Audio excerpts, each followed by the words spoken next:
I'm Justin Pritchard, and in this video, we're looking at the most stylish yet version of the Kia Telluride, how it stacks up in the powertrain department against the Subaru Ascent, and diving into some of the nitty-gritty of its new in-house developed all-wheel drive system. If you're shopping for a new family hauler with an emphasis on size and style, the Kia Telluride is worth some up-close investigation. Launched in the recent past, this model is Kia's largest and a 3-row 8-seat crossover that's geared towards a shopper who tends to max out the space in their machine, or to a smaller family that needs a vehicle with loads of room to grow into. You may like the way the Kia Telluride looks, and you may not. As one of the most distinctive looking machines in its segment, it won't easily be mistaken for anything else. If you're into spotting the latest crossovers in traffic, seeing a Telluride is more likely to prompt a, "Hey, that's that new Kia," rather than a, which crossover is that? With daring shapes and accents and oversized badging that accentuates its generously proportioned fascia and backside, little is left to guessing. The Telluride does its own thing where styling is concerned, and many shoppers love the results. Each seating row offers up plenty of space and relatively easy access, even for those sitting in the third seating row. I'm not going to tell you I'm comfortable, but I could definitely sit back here for an hour or two if I had to. I've got a cup holder, I've got a fast charge port. Actually not horrible, but you can definitely find a bigger back seat if you're looking for something in this sort of price range. But yeah, I think best left for the kids, but an adult should be fine back here for a shorter trip too.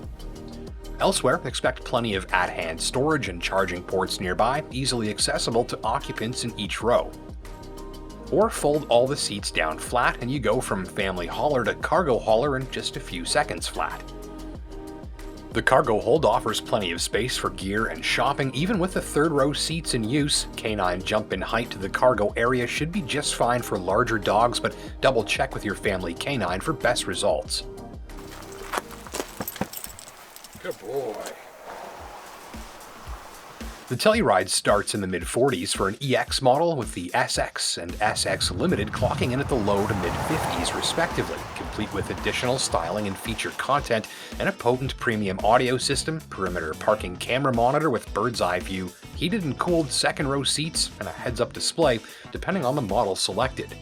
The unit I'm showing you in this video is the newly available Telluride SX Limited Nightsky Edition, taking a place as the top dog Telluride and commanding a $1,000 premium over the SX Limited model it's built on, in exchange for this visual treatment with blackout roof rails, skid plates, grille, door and bumper garnishes, and these oh-so-trendy looking blackout 20-inch wheels.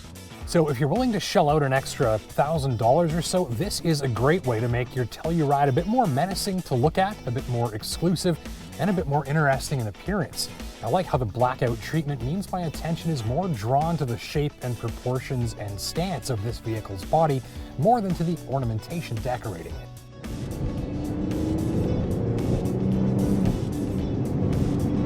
Telluride's cabin provides a satisfying appearance relative to its price. Interfaces and displays are modern and easy to use. Material selection is very good. Control placement is mostly logical, and there's plenty of stitching and metallic accenting to help dial up the flair. In all, the visual atmosphere conveyed should satisfy most shoppers with ease relative to the price. Test drive this after checking out a Highlander or Ascent, and you'll find the Telluride to have the superior interior. I think all of the displays are super modern, and all of the controls, readouts, fonts, and interfaces have an integrated, cohesive, and modern look, with nothing that seems to have been thrown in after the fact. On feature content, it's got everything. Wireless charging, high-speed charging ports, touchscreen with a fantastic setup, wide, responsive, easy to work with, and even a built-in ledge that you can rest your hand on, which makes it easier to precisely find the function you're looking for. Or go hands-free at the wheel with Android Auto or Apple CarPlay, and you just speak and the system responds. Radar cruise, blind spot monitoring, and rear incoming traffic alert, check, check, check. Automatic lights, wipers, and multi-zone climate control are on board too, so is a great big sunroof and a punchy Harman Kardon stereo system with push-button bass boost that hits you right in the ribs. So Telluride does feature content, space, interfaces, and maybe especially its interior styling really well, I think. But none of those are what I'd call the real reason the Telluride's sales are strong and growing. What I like the most about this machine is the same thing that I like the most about two of my other favorite vehicles in this universe, the Jeep Grand Cherokee and the Subaru Ascent.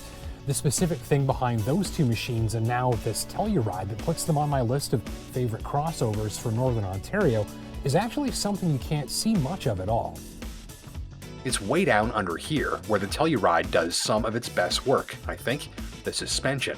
And like Grand Cherokee and Ascent, Telluride's suspension is a really well-rounded setup.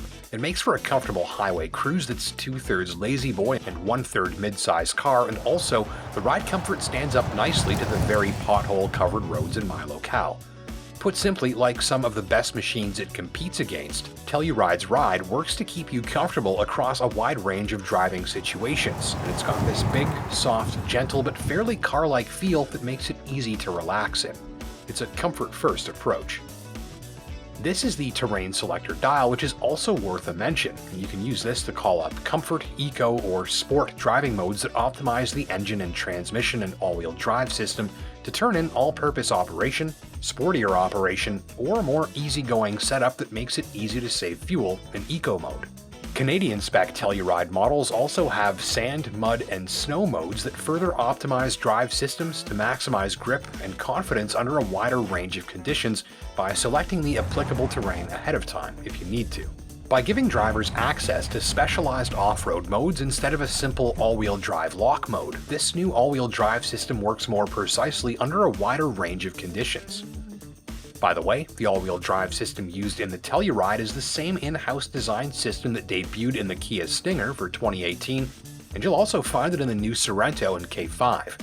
And in this chart, we can see the system's ability to transfer plenty of power between the axles depending on the situation. Powering things up in the Telluride is a big, hardy 3.8-liter V6, good for 290 horsepower and 260 pounds of torque. It's a smooth and refined driveline in most settings, though I think you do have some better options if you're after a crossover with a more engaging and refined driveline. I like the Subaru Ascent the best for that. It runs a smaller 4-cylinder, 2.4-liter flat-4 turbo, good for 260 horsepower and 277 pounds of torque. That's slightly more torque than the Telluride and with lots more power available at much lower revs. That means the Subaru needs less throttle and revs to get the job done in city traffic, so you'll hear the engine less of the time while you're there. When you work it hard, the superior torque output from the flat 4 turbo gives it a lively and refined feel, along with the signature growl that sportier drivers will love. The Telluride's powertrain is smooth and refined, nearly as much actually, but it's less entertaining and less engaging and also thirstier than the Ascent. This may or may not be an issue for you, but it is definitely worth checking out both of these machines if you're considering either one of them. It's great to have choices after all, and the Kia Telluride is a very good one when style, size, comfort, and features matter. Thanks for watching.